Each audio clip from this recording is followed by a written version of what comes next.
This is wiping spills. So this is kind of not sure exactly where to put this activity in. It kind of depends on where the child is with some of their fine motor skills. Yeah. Because because they need to use a squeezer in this. This is a really interesting one. I borrowed this from this guy's classroom. The nozzle came off.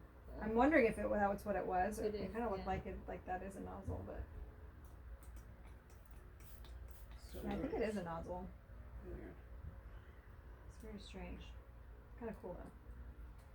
So anyway, they need to be able to spray, so they need to have some of that squeeze release that we were working on last week. But at the same time, they need to have some sponging skills because they need to know like what absorbing is, water.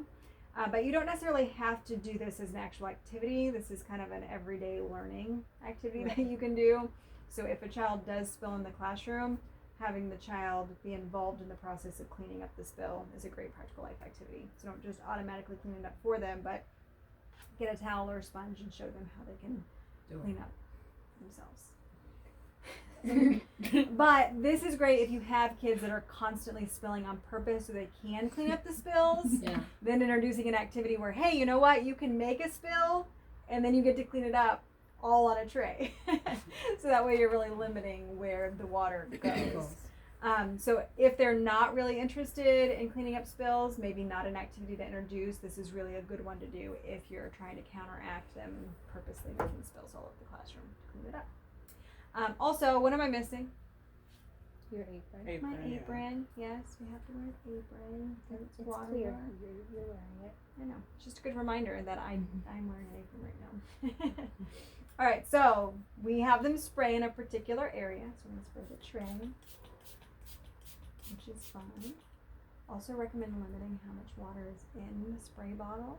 So they're not just sitting Because there if you spraying fill it up everything. all the way, they'll just sit here, spray, Spray, spray, spray. Yeah, it's a good fine It motor. is. It's a great good fine motor It's a skill. great fine motor skill. So kind of know how much water is this actually going to produce if they just continually sit here and spray and spray and spray. So make a good amount of spray.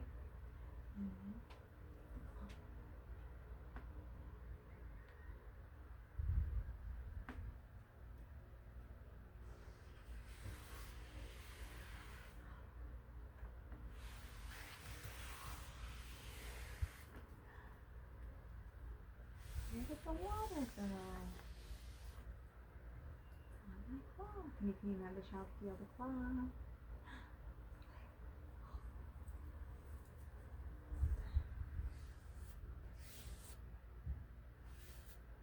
Try. Let's try again.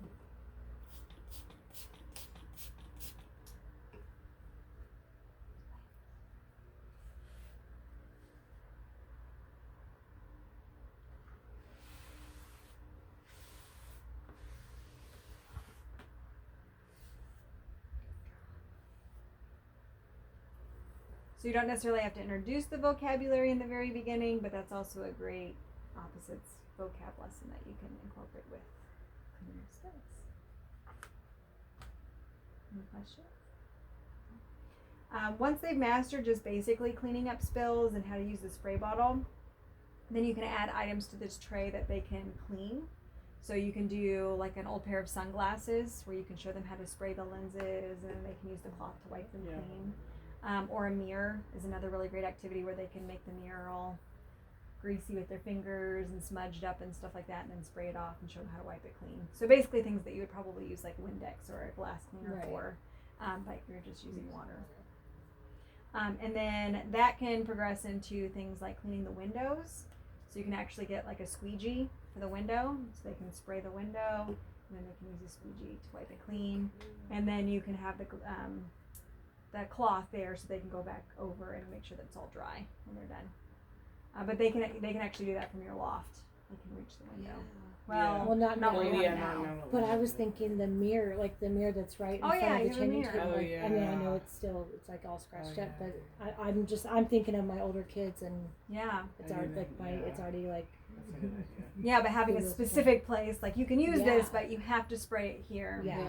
Yeah, the hard step, because on here at least it's contained. The hard thing, I think, when you get it to on a window or a mirror or something, I have this issue with my own kids at home. Like, I'll give it to them to clean our windows at home because they go down really low, and they'll just spray and spray and spray, and then they'll have like a puddle of water on the Yeah. ground. So you can establish expectations like that by saying like 3 squirts and then we clean. So 1, 2, 3. So establishing that when they're working on the tray, and then using those same expectations for when they get to the mirror or on the window, Right. can be really helpful. Something else that you can do to help with that is to have a large cloth that they use to put on the floor right in front of where they're working. So that way they have an apron, they're covered, there's covering on the ground, so that when it does drip down, it's not just going to make a big puddle mess on the floor. So different things to keep in mind. I really like the spray bottle though. Here, I'm gonna try it. Yeah. I'm gonna ask her where she got that one.